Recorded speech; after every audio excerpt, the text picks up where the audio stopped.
بسم اللہ الرحمن الرحیم۔ السلام علیکم ناظرین۔ آج پاکستان کی تاریخ کا تاریخی دن ہے۔ جس طریقے سے پاکستان نے تاریخ دن دیکھے ہیں تو اسی طرح اسی تناظر میں آج ایک روشن دن ہے۔ فمکروا ومکر اللہ واللہ خیر الماکرین۔ ایک چال زمین پر تم چلتے ہو اور ایک چال آسمان پر میرا اللہ چلتا ہے، اور چال اللہ ہی کی کامیاب ہوتی ہے۔ یہ اس سے زیادہ کلاسک مثال نہیں تھی۔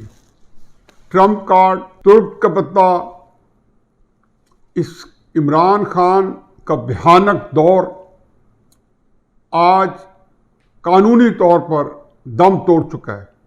2-3 دن بعد ایک رسمن جو ہے اسے فارغ ہونا ہے، اور پھر اس دور کو ایک سیاہ دور کے طور پر، بھیانک دور کے طور پر ہمیشہ یاد رکھا جائے گا۔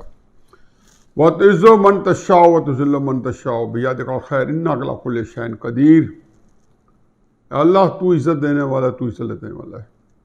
حدیث مبارکہ صلی اللہ علیہ وسلم کہ اللہ تعالیٰ کسی شخص کو اس وقت تک موت نہیں دیتا جب تک اس کا اندر اور باہر آشکار نہ کر دے۔ ریاست مدینہ، آپ نے کیا مذاق کیا اسلام کے ساتھ، ریاست مدینہ کے ساتھ؟ عاشق رسول صلی اللہ علیہ وسلم کہ اپنا ڈھنڈورا پیٹا، آپ نے اس ملک کے ساتھ کون سی چیزیں چھوڑ دی؟ یہ آپ اللہ میاں کے ساتھ مذاق کر رہے تھے۔ میں تو یہی کہا تھا کہ اسی بات میں اللہ کی پکڑ میں آؤ گے۔ مجھے ڈر ہے، خطرہ ہے کہ عمران خان صاحب کی تباہی کا آغاز آج سے شروع ہونا ہے۔ مجھے معلوم ہے کہ اگر وہ چاہے تو سیاست کو بہت بہتر بنا سکتا تھا۔ یہ پچھلے 3-4 مہینوں میں جب اسے پتہ چل گیا تھا کہ ڈائس کاسٹ ہونی نہ ہونا ہے، میں کتنی دفعہ کہا تھا کہ جی ہو کے رہے گا، یہ حکومت جا کے رہے گی۔ 3-4 مہینے سے میں نے کہا ممکن ہی نہیں ہے کہ عمران خان صاحب کی حکومت بمشکل مارچ نکالے گی۔ وہی ہوا۔ وہ 3-4 مہینے پہلے کوئی پلاننگ کر لیتے اور اس کے مطابق مستقبل کرتے۔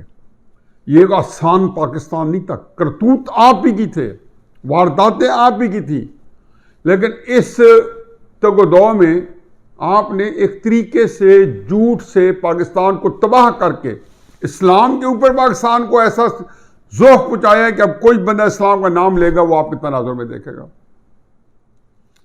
اور پھر آپ نے بین الاقوامی سطح پہ جو آپ نے نقصان پہنچایا ہے، اگر آپ کے اندر اخلاص ہوتا تو آپ یورپین یونین کو اس وقت گالی دیتے جب نہ صرف یہ کہ توہین رسول اللہ صلی اللہ علیہ وسلم ہوئی اور فرانسس کو نکالنا، آپ نے معاہدہ لکھا، اس میں کہا کہ ہم نکال دیں گے، اور کس لیے تو لا سے کام لیا، اب 1.5 سال اس کو گھماتے رہے۔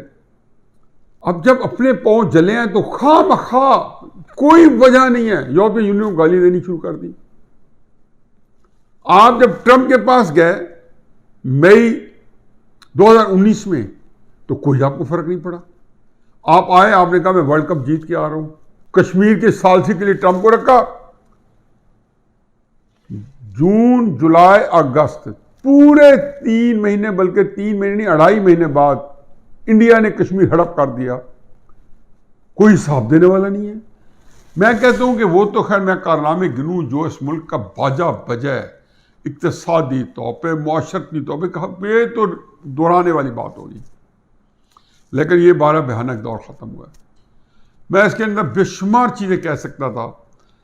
عمران خان صاحب، آپ نے کہا تھا یہ ڈیفائننگ مومنٹ ہے۔ چند دن پہلے آپ نے ایک تقریر فرمائی تھی، آپ کو سہولت تھی، آپ آ جاتے تھے، نشری تقریر کرتے تھے، اور پورے پاکستان کے جتنے چینلز ہیں وہ سارے کے سارے آپ کے ہاتھ میں ہوتے تھے۔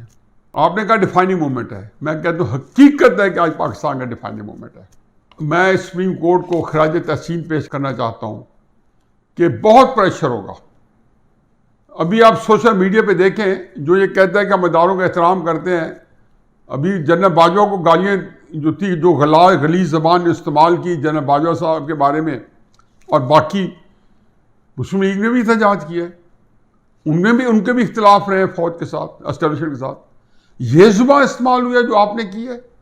کیا کیا گھنونے طریقے آپ نے نہیں استعمال کیے. آپ نے پرائیویٹ نجی محفلوں میں غلیظ زبان کے ساتھ ان کو گالیاں پہنچائی ہیں. اس کے بعد آپ توقع کر رہے تھے کہ، اور آپ سمجھتے تھے آپ اس میں جیت جائیں گے. اس میں آپ جیت سکتے تھے.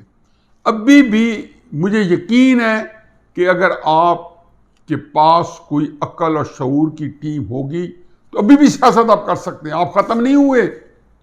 آپ کی سیاست کو چاند لگیں گے. لیکن چونکہ بدنیت اور بہت ہی لو کوالٹی کے لوگ آپ کے ساتھ اکٹھے ہیں، اس لیے وہ آپ کو وہ مشورہ دیں گے، آپ کو کہیں گے استعفے دے دو. آپ نے استعفے دیے، آپ کی سیاست فارغ ہے. کیونکہ ابھی آپ کو کئی کٹھن مرحلے گزرنے ہیں. الیکشن کمیشن کا فیصلہ آئے گا، بے شمار فرح بی بی کے کرپشن کے اسکینڈل جو ہے نا، اب تو وہ ڈھنڈورا پیٹنا ہے، وہ ڈھنڈورا کہ آپ سے وہ سہولت واپس لے لی گئی ہے جنہوں نے سب کے منہ چپ کرائے ہوئے تھے. پیچھے سے فون آتا تھا جیو ٹی وی کو، اس کو اٹھا کے بیر کرو، اس کو اٹھا کے بیر کرو.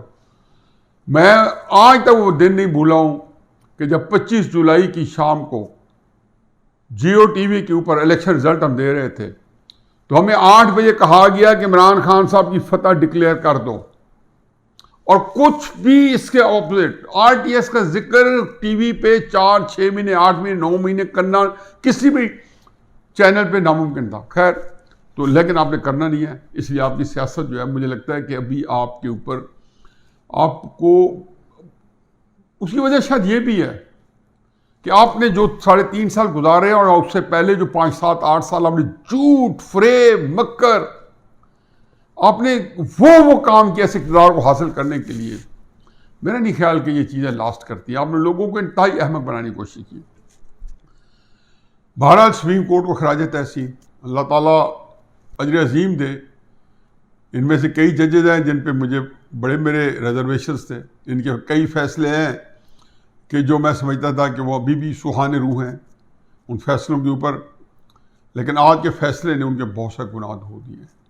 ابھی تفصیلی فیصلہ جب میں پڑھوں گا تو دیکھیں گے کہ کس جج نے کیا کہا ہے اور کتنا لکھا ہے اور کیا کیا پورے یہ اکٹھا فیصلہ ہے تو اسی کیا رہا ہے. بہرحال نظریہ ضرورت کو دفن تو خیر نہیں ہوا، کیونکہ اگر کوئی اور آ جائے صاحب نثار، آپ کو کیا پتہ ہے، اور پھر وہ کسی کے ہاتھ میں کٹھ پتلی بن جائے اور کھیلتا جائے. کیونکہ ابھی بھی ریاست سے کھیلنے والے لوگ جو ہیں وہ مزید طاقتور ہو گئے ہیں. اس کا قصور بھی عمران خان کا ہے. اسے مجبور کیا ہے اپوزیشن کو کہ ان ریاستی اداروں کے پاس جائے یا ان کو نیوٹرل کرے، اور نیوٹرل کرنے کا مطلب ہے کہ اس کا بہت بڑا معاوضہ دے. وہ دیں گے چلو کوئی نہیں، لیکن کم از کم یہ تو ایک قیامت کا منظر تھا. بہرحال تفصیل فیصلے کی جو ہے ہر طرح آپ تک پہنچ چکی ہے، پہنچتی رہے گی. اس کی اندر جزویات کمنٹس، میں ایک ہی بات کرتا ہوں کہ میں ججز کو خراج تحسین پیش کرتا ہوں. پرسوں ووٹنگ ہونی ہے اور جو ہے عمران خان صاحب کے خلاف عدم اعتماد کی تحریک، پھر اسپیکر کے خلاف 1-2 دن میں تحریک آ جائے گی. پھر نیا اسپیکر جو ہے ایک نیا قائد ایوان منتخب کریں گے، اور پھر قائد ایوان جو ہے وہ وزیر اعظم جو نئے ہوں گے، جو ممکنہ طور پہ بلکہ 100% شہباز شریف صاحب ہوں گے. پھر 2-4 دن میں حلف اٹھائیں گے. تو ہفتہ 10 دن اور کڑے ہیں، کیونکہ اس وقت پاکستان ہوا میں معلق ہے. جو اینٹیں بجائی ہیں عمران خان صاحب نے، اس پہ ہم باتیں کرتے رہیں گے. میں نہیں سمجھتا ہوں کہ اس قدر ہم محمد شاہ رنگیلے کا دور مغلیہ خاندان میں پڑھتے تھے، جنہوں اصل ذمہ دار تھا. بادشاہ شاہ ظفر تو خیر جو تھا ان پہ ساری ذمہ داری آگے کہ آخری تھے، لیکن وہ محمد شاہ رنگیلا بادشاہ بتا کے گیا. یہ تو کوئی عجیب و غریب صورتحال سے 2-4 تھے. اور جو جنون کہتے ہیں کہ یہ ہٹلر سے تشبیہ دیتے ہیں، نازی جرمنی جو پارٹی تھی اس سے تشبیہ دیتے، نہیں، یہ مسولینی ہے، اٹلی کا. ہٹلر کے وقت میں یہ بندہ آیا تھا، اور اس کا انجام بھی بہت بھیانک ہوا تھا. اللہ کرے عمران خان کا اتنا بھیانک انجام نہ ہو. اور شہباز شریف صاحب جو ہیں وہ اگر جیت جائیں تو مسلم لیگ نون کو میری ایک ہی گزارش ہے کہ اس اقتدار کو طول نہ دے. کوشش کریں کہ 1 مہینہ 1.5 مہینے میں کوئی مسئلہ نہیں ہے، نیا اسپیکر ہوگا، دن رات کام کریں، بجٹ دیں جون کے اندر، 2.5 مہینے بجٹ کے فوراً بعد الیکشن کال کر لیں.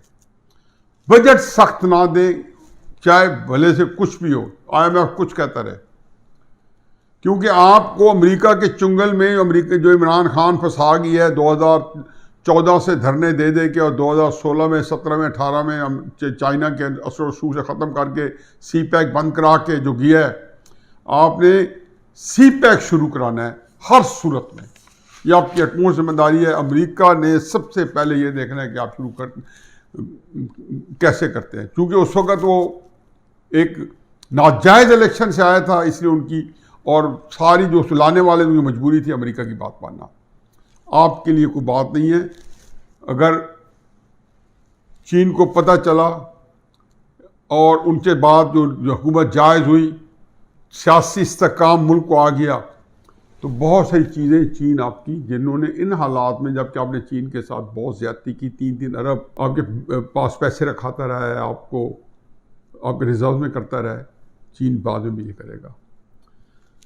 لیکن اگر نون لیگ نے اس کو بجٹ کے بعد پرولونگ کیا اس اقتدار کو، تو میں حقیقت بتا دوں کہ سیاست میں بات کر رہا ہوں، عمران خان صاحب کی تو ذلت خوالی رسوائی اور کچھ ہے، آپ کی سیاست جو ہے اس کو بے پناہ نقصان پہنچے گا. آپ کوئی ملبہ نہ اٹھائیں. 2 2.5 3 مہینے تک لوگوں کو پتہ ہے کہ جو بھگت رہے ہیں وہ عمران خان صاحب کی وجہ سے بھگت رہے ہیں. کچھ عرصہ کر کے سب کوئی ملک میں بہت ساری چیزیں روک کے، ڈیولپمنٹ روک کے، امپورٹس روک کے، بہت کچھ روک کے آپ اس ملک میں ایک اچھا سا ایک بجٹ بنا کے، اور پھر اللہ کرے کہ ڈالر کو استحکام دے کے، اور ساتھ میں دعا ہے کہ کسی طریقے سے آپ اسحاق ڈار صاحب کو واپس لے آئیں، وہ ہی بجٹ بنائیں. مفتاح اسماعیل صاحب دوسرے ہمارے پاس ظہیر فتیم آدمی ہیں. بہرحال میرا خیال ہے کہ مسلم نون کے لیے بھی سخت وقت ہے، کسی غلط فہمی میں نہ رہیں. وما علینا الا البلاغ.